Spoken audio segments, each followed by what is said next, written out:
Hey, this is King Firehawk from 1640 PWPR. Coming up, the Blind Tag Podcast, which is exclusive here to 1640 PWPR, the home of pro wrestling podcast radio and more.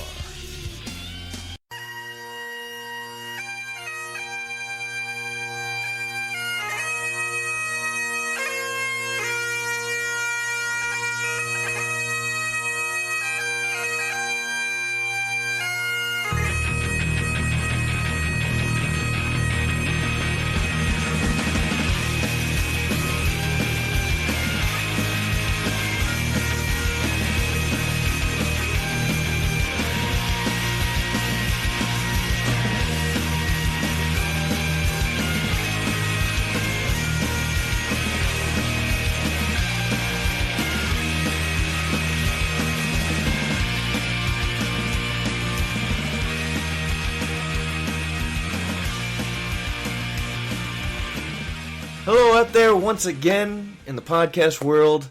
You've reached the Blind Tag, and I am Big Dick Giddeon alongside two of the Fallen Angels tag team. We have Dante. Hey. And we have Kryimm. Hey all. And we're back from vacation. We're back! Yay! We are back from vacation. I need a vacation for my vacation. Holy crap.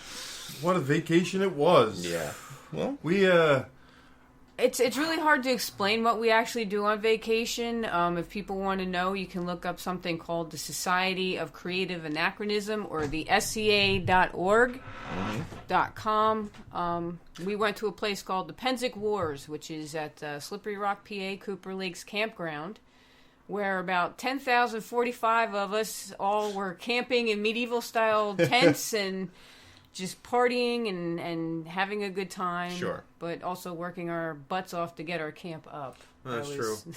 I'll definitely say those who are listening to us I can say that they can believe what we do for our recreation, considering the fact that what we do to entertain them is also a stretch of the imagination. Yes, we do medieval reenactment.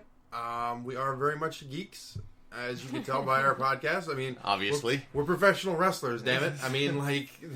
We love playing. We love playing. We love to play. We love playing games. We like video games. 8-Bit Legends. We like... Yeah, 8-Bit Legends plug. We're just plugging it. That's right. That's the other podcast that the boys do for their gaming.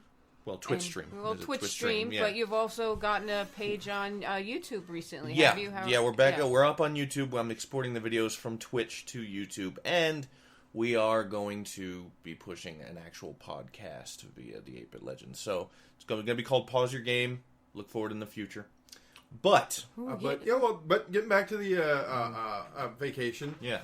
We do period reenactment, or we're supposed to do period reenactment. What actually happens is we kind of dress in funny clothes, sit around, drink beer around a lake, and then we listen to really cool music. Well, that's just us in the bog. That's what we do. I mean, that's our vacation. We play pirate. We do. That's what we do. We go in the middle of Pennsylvania wilds to play pirate. Yeah. But it's great to have you guys back. You guys were gone for about 2 weeks. Yeah. So was the podcast, and some interesting stuff did happen while we were away. Naturally, right? Okay, it starts as a slow news, and then you guys goes away, and then and the world fucking explodes. Yeah, and the world explodes. I can't believe we actually had a rundown of what we wanted to do, and now I can't believe we didn't talk about this. First off, our heartfelt condolences to the family and friends of Rowdy Roddy Piper. Mm-hmm. I was a huge fan of his. I mean, like, just listening to his promos. He was a big inspiration to me. At least watching him, just how he acted around the ring. This close to Dusty Rhodes, it's another light that has been taken from us too soon. Yeah. It's very hard to deal with. Well, it's not hard for me to deal with, but I mean, like, it's very hard to deal with from the business side of things. He's one of the ones that I definitely wanted to meet firsthand, to just at least talk to him, at least thank him for the years of entertainment that he has provided for us. So, once again, our heartfelt condolences to Mr. Piper's family. I don't know, Dante, you have anything to say about the Piper? I mean, did you we found out about Piper while we were on vacation, because you actually came out a week later than I did. That's correct. So, that was a hard blow considering what I've been dealing with personally in my personal life. Right before we went on vacation, I lost a very dear friend and brother from our New York Ren Fair family, and he died of brain cancer. And pretty much everybody at this point knows about Jimmy Snuka and his cancer issues. And he went in for his stomach surgery the day that we left the day I left for my vacation. Yeah. I had known about Jimmy being sick, but we were asked by the family to be quiet about it until Roddy passed away. We found out while we were on vacation about Roddy passing away, and which was the same day that Snuka came home from the hospital from his stomach surgery. Yeah. We actually got a phone call while at where we were, me and Strangler, from Jimmy's wife, asking how does she approach Jimmy about the death of his very long-time good friend and one-time rival, Roddy Piper. And that's when they came public, because everybody was like, why isn't Jimmy saying anything? Why isn't Jimmy saying anything? And that's when Carol sat down with Bill Apter and came forward about him having cancer. And I just saw him yesterday. Jimmy's home and recouping. He looks tired, but he's doing well. He's eating, and, let's just keep putting out some really good vibes and good prayers for the brother and help him, let everybody know, let him know that you all care and that you stand behind him and wish him well and send what good vibes you can to him. Because every little bit counts, because that blow of Roddy passing was actually the day he came home from the hospital. Yeah. So she wasn't sure how to break it to him, and that's why we got the call. Yeah. And we're like, well... If I'm not mistaken, you told her, don't tell him right now, wait a day or two. I mean, he was going to see it on Monday Night Raw anyway. They told him that Sunday. He came home on Saturday, and, after talking with Strangler, they broke the news to him on Sunday. And then that Sunday night is when Carol sat down with Apter and came clean about what health issues Jimmy was going through. Right. But in respect to the family...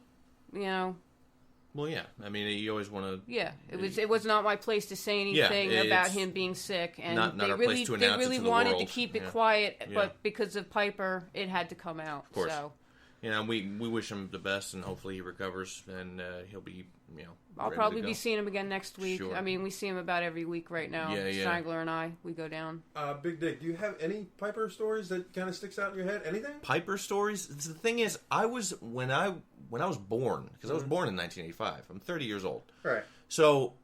God, you're old. Yeah, I know. I'm an old fuck. Geriatric fuck. As the 14-year-old, the one who's 14 years older than you. I'm just an old fuck. No. Well, the thing is, I was born in 85, and I didn't really start watching wrestling until about maybe 95, because that's about when I could really catch what was going on. So by that time, Piper was starting to get phased out, really, and I didn't get the chance to really see him really wrestle. I remember him wrestling Goldust, okay, with the white Bronco, okay. I remember that, but other than that, that was the last thing I remember from Piper. You didn't see anything of his WCW days? No, you were more the Attitude Era kid. Attitude Era. Yeah. That's just how I grew up. I didn't really get the chance. Like, I watched wrestling younger than that, but I didn't really. It didn't click. Right. So, I mean, watching his promos now, I mean, they're great. I'm an adult and I can really appreciate them. One of the best in the business. Yeah, I mean, but as far as I wish I could have gotten to see him while I thought, when I was younger, and I really appreciated wrestling as a fan more rather than how I do now. Yeah. Because I think I would have appreciated Piper a lot more seeing him as a fan rather than how I see him now. People hated him when he was a heel. Oh, yeah. Oh, my God. He had to have security around him and stuff like people legit wanted to kill this guy. Before the internet, it was considered... It legit, was very believable and real. And once the internet hit, I mean, I remember back in, 97, Strangler and I were like, well, there goes the days of kayfabe, because there was dirt sheets already hitting the boards. And... I just saw this show and this taping and this is the spoiler and now there's no secrets about anything. Everything's right in your face. Yeah. Well, it's a different era. I mean, it's the information age. It's a different business, but there's still a lot of the same attitudes. Yeah. You know? I mean, like, look at the guys like Sergeant Slaughter when he did the Iraqi sympathizer thing. He had to wrestle in a flak jacket because he had death threats on him. People were People were legit going to kill him. No, he had that X-Pac heat. If you ever get a chance, watch the documentary for the Glow Girls. Glow Girls. Remember, I don't know. It was it was before your time, it was young. Before my time. You know, when I was a teenager, there was gorgeous ladies of wrestling, Glow. You know, it was every Saturday morning, and there was this one called Natasha, and she wasn't really Russian, but she played the mean Russian type of broad, and they literally had to bring out security for her because when they went down south, they really threatened her life. They thought she was a Ruskie, and they were gonna, because she would say, it's still real America. to them, damn it. It's still real to them. It really, look, you go outside any place outside of the tri-state area. I mean, even into Pennsatucky, and it's real. Oh yeah, it's real. Even I mean, like in the tri-state area, you go up to northern New York, Cortland area, and stuff like that. People look at it. Yeah, well, they got the same country, Pennsatucky. Oh, well, that's the thing. I mean, you go into the country in any state, regardless, and not in the north or the south. You go out into the boonies. There's some down-home motherfuckers living out there. Yeah, okay, some cornbread motherfuckers out that way. Oh yeah. I had. We were gonna do. We were wrestling the unemployment line in Cortland, and one of the guys from unemployment line, his brother, I think, is in a wheelchair. And what I wanted to do, was a mock healing. We would not. Okay, all right. So what I wanted to do was a mock healing where we would take the guy on the wheelchair and lean him back. Right? Hi, Glenn. Yeah, hi, Glenn. He was okay with this. He's like, as long as I'm not going to be hurt. I'm like, trust me, you're not going to be hurt. You're going to just fall onto your side. And what I wanted to do is I wanted to lead him back on his wheelchair, right, and have Cancer say he put hands on him. And now he should be able to walk, right? Okay, and believe me, I get the oogies just thinking about trying to make a crippled man try to walk, and the crowd would eat it up. But I think I got pulled aside and be like, "Man, you better have the car running when you do that." Oh yeah. I think that was actually Gino's comment. You Yeah, better he's have like, the car run. I wouldn't do that here, no. So I ended up just like flipping Glenn's hat off his head. Oh my God! Oh my! I'm glad I had the ring. You got that heat. Yeah, unfortunately, it was me and Bud on the other side of the guardrail going, "Please don't kill us! Please don't kill us! Please don't fucking kill us!" Yeah, and our heartfelt condolences to Joe and Glenn about the passing of their father last week. Guy Post, I know he's gonna be watching his boys from one of the best seats in the house. So, Glenn and Joe, if you hear this, our heart is with you. And our prayers are with you. Too many people dying. Yeah, I was about to say, there's been too much of death as of late. Too many things dying. Yeah, it's been a little rough. Too many. But as much as somber Piper and talking about Jimmy, and it's great to know that Jimmy may be getting a little better. But we got to move on to probably the biggest news in the past 2 weeks. The funniity stuff I have heard. Speaking of things dying, it's gonna be like. Okay, so it does. It actually does go along with things dying. We got it because Hogan's career is done. If you guys haven't heard, Hogan decided to. Well, he didn't decide to. What happened was apparently some audio was leaked from his sex tape that basically has him denigrating people of color. Okay. Yeah, and he's dropping a lot of the N-word. And it's pretty rough. I mean, I read the transcripts. I have not heard the audio, but I have read the transcripts. And if that's what he says, he fucked up. I know he fucked up bad. I know we're broadcast journalists here. Are we? And we actually we got a finger on the pulse of society. For the I say this and it's kind of funny for the good graces and good taste, we will not reiterate what was said. No. So we're not Fox News. I'm not going to go, he was a effing... We don't do that. We won't do that here. Okay. But let's just say he said some racial epithets, and he is pretty much whitewashed from the history of WWE. They ripped him down so quick. They gave him the Benoit treatment. Oh my goodness! Oh, I said the bad word. I said. I think Benoit stuck around longer. After that happened, they at least gave him a tribute show. Well, they gave him a tribute because they didn't know he murdered his fucking family. But come on. Look, truth hurts. Okay, but be like They couldn't have ripped him down any faster. Yeah, well, no, that's the thing. We heard about it during the night, and then literally during the night, they ripped all of his merchandise away. They ripped everything Hogan off the site. His contract was immediately terminated. And there are questions of whether or not he's still in the Hall of Fame. Isn't it scary how quickly they fall? Well, when you say what he said, are we really surprised that he fell this quick? When you say what he said, okay, you cannot do that. But okay? I mean, like, there's several Hall of Famers that have recently fallen off wagons and gotten DUIs. Yes, and, I'm not saying... You know, I won't go into names. But the thing is, look, some people are hot messes, okay? Not even hot. Okay? It ain't even hot anymore, dude. But it's like steaming shit. Some people are hot. Some people are a bunch of mess and can't get their shit together. But at the same time, Hogan was a guy that relatively had his shit together, right? And then, this was... they knew, WWE knew that he had a sex tape, okay? But apparently you didn't know that? No. Oh, yeah. No, this was big news a couple years ago. A couple years ago. Goes to show how much I really paid attention a couple years ago before I got back into business. they knew that he had this sex tape, okay? But that apparently didn't matter to them. What matters is that he started denigrating people of color, okay? Which is terrible. But it was bad. The transcripts are bad. Not only that, but they also have somehow I've read on the dirt sheets.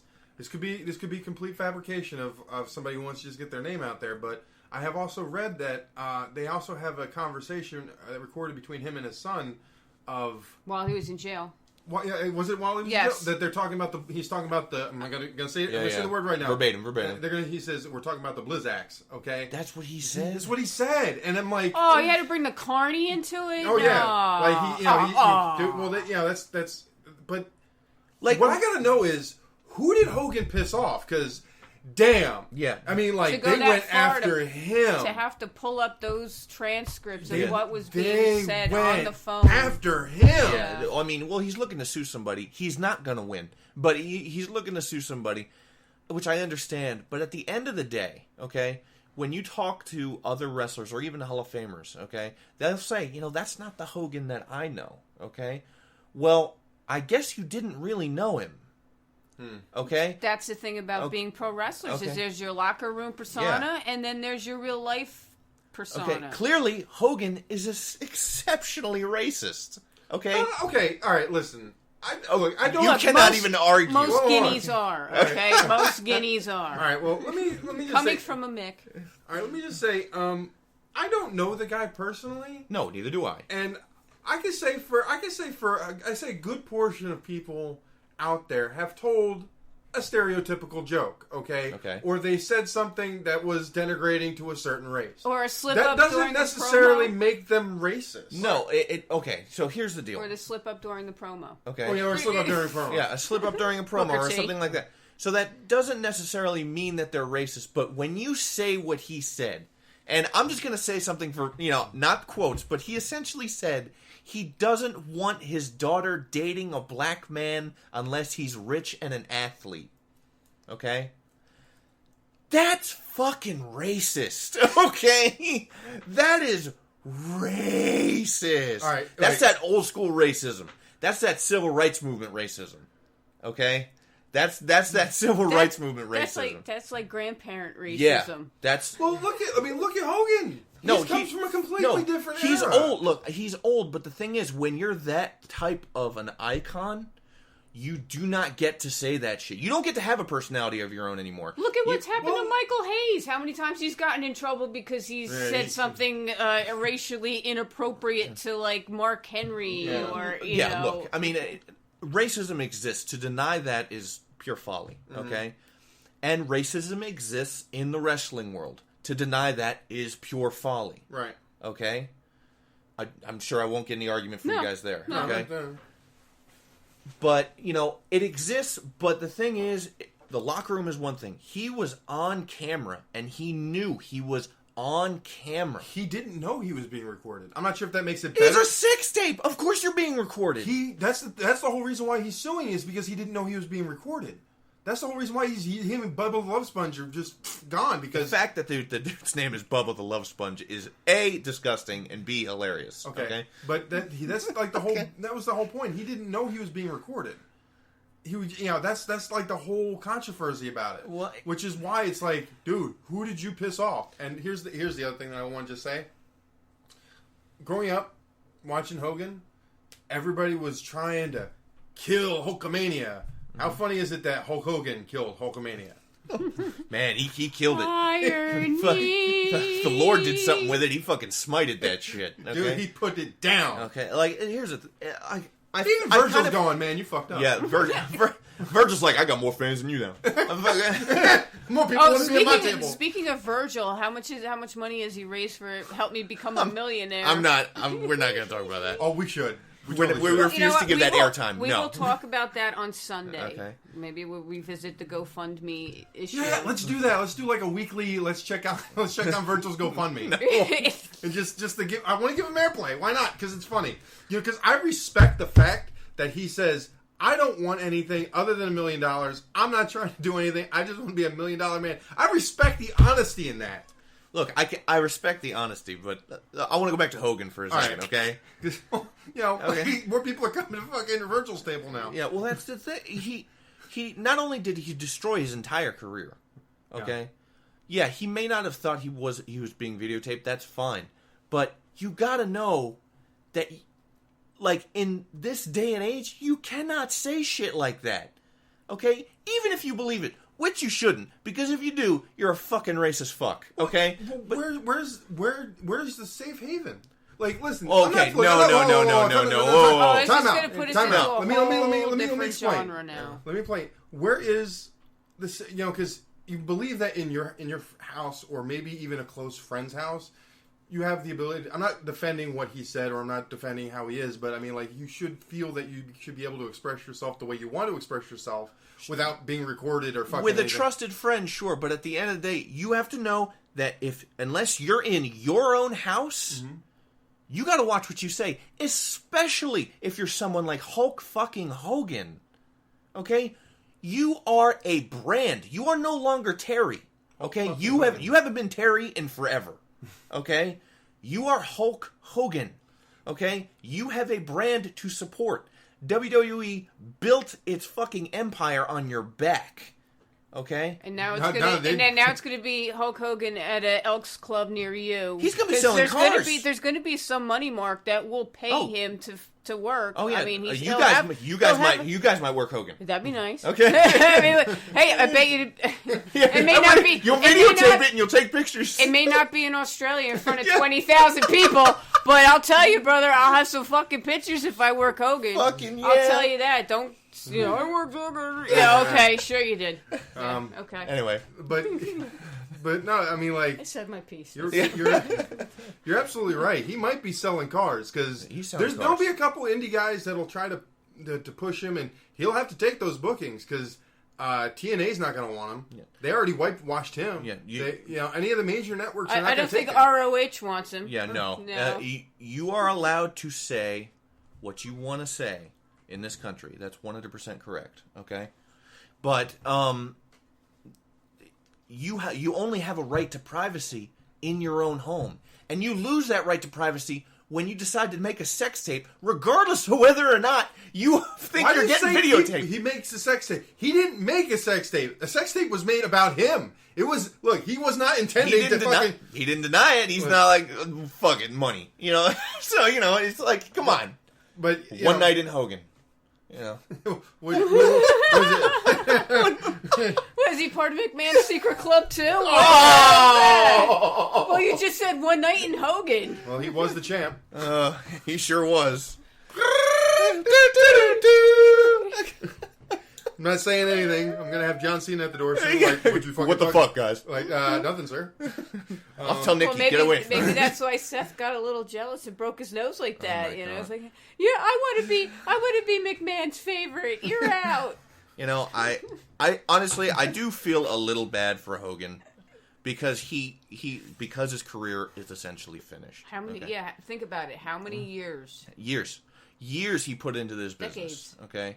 He built the company that runs this business. Yeah, he built the company on his back, and now he's essentially whitewashed from history. Is it fair? Probably not.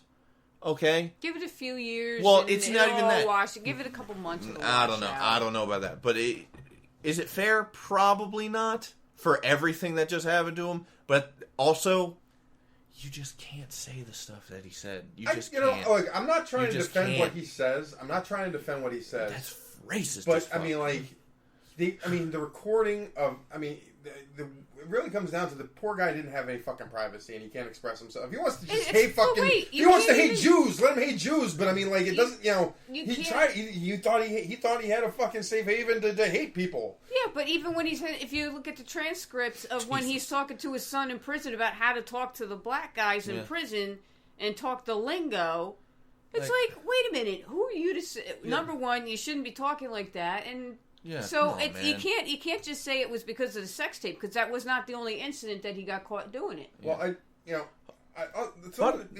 ever watched? There was when Nick got arrested. Yeah. Okay. Hogan went to court to be by Nick. When he talked to the judge, he kept his do-rag on. He's like Hogan all the time. Exactly. You know? That's what I'm saying. Terry no longer exists. Terry doesn't get to have an opinion because Terry doesn't exist. Oh, Terry's coming back. Oh, well, now he has to exist. Terry's like, yay, we got to dust off Terry out of the closet and bring him out, okay? But Terry knows best. Terry knows best. But at the end of the day, these people saying, "Oh, that's not the Hogan I know." Well, I guess you didn't really know him because clearly he's racist as shit. Okay, there is no way around it. Hulk Hogan is racist. What he said was racist. I don't know if he's racist. I mean, like... Whoa! What? I don't know. Are you being devil's advocate just to be a jerk? No, I'm just saying, like, I'm not around the guy fucking 24/7. You want to take a couple statements... JD, you want to take a couple statements of what he said and tell me about context and I'm going to punch you in the face, okay? I'm not saying context. I'm saying you take a couple statements that he said, whether it was in anger or what... And you're going to fucking crucify him and label him as, racist? Yeah. No, I can't do that. Are you kidding? I can't. He said he doesn't want his daughter dating a black person. I've said some... And I'm using the term black person. Okay? I've said some nasty, disgusting, hateful shit. Sure. When I'm angry. You know who you're not? Hulk Hogan, the icon of a fucking company. Yeah, and when I do these hateful things, I'm in a friendly setting where I feel like I'm not going to get fucking recorded. Look, the idea... Recorded. I don't mean to denigrate you guys are great workers, but there's you, and then there's Hogan, okay? I'm not trying to put you guys down. Shit! Thanks, Dan. Thanks, Big Dick. We named him appropriately, didn't we? Big Dick. No, I'm just... I know. But Hogan is on a different level. At least he was on a different level. Now he's down here. Now he's in the trenches with us again. Coming to a KOC. Coming to a Knights of Columbus near you. Coming to an Elks Lodge near you. Yep. Doing them $50 paydays. Oh my god. Dude, I could just imagine what he all right, what would he... What, 25 at probably. least? I mean, 25 AJ grand? Lee is asking for 15 and she didn't really do it. Sorry. Wow. Anyway, she hasn't been around that long to ask that kind of money. Rey Mysterio, I think, is asking for 15 to 20. Never mind. I was going to say some horrible shit. No, go ahead, Big Dick. Go ahead. I was going to say some horrible shit. At least it wouldn't be racist. Are you trying to say that Rey Mysterio... Is that his price for his wet work? Ain't got anybody you don't like? Give him the old 619. Oh, we're going there now, aren't we? Wow, we're going O&A now. Truth be told, it was actually a double team. So you gave him the 619 or whatever it was, and then Conan was like, "I'll finish the job." Sugar. Hey, you okay, man? Shake the head. Are you good? Twist him like a salt shaker cap. Dude, it was... He's like, it's rattling around. He's like, "Are you good?" It's like if the neck wasn't broken in the first place, it was at that point. And the ref's just standing there like fucking guards from the Holy Grail. Just, something's happening. Yeah. Should we go in? Hey, don't do that. But oh wow, that was a tangent. We just went so off the I love the cuff tangents. there. They're awesome. But other than that, I think we're going to cut this one short because we do have... we're going to do another one on Sunday. Yeah, we'll be back to our normal schedule on Sunday. Yeah. So, for Kryimm and for Dante, I'm Big Dick Giddeon, and we will see you all very, very soon.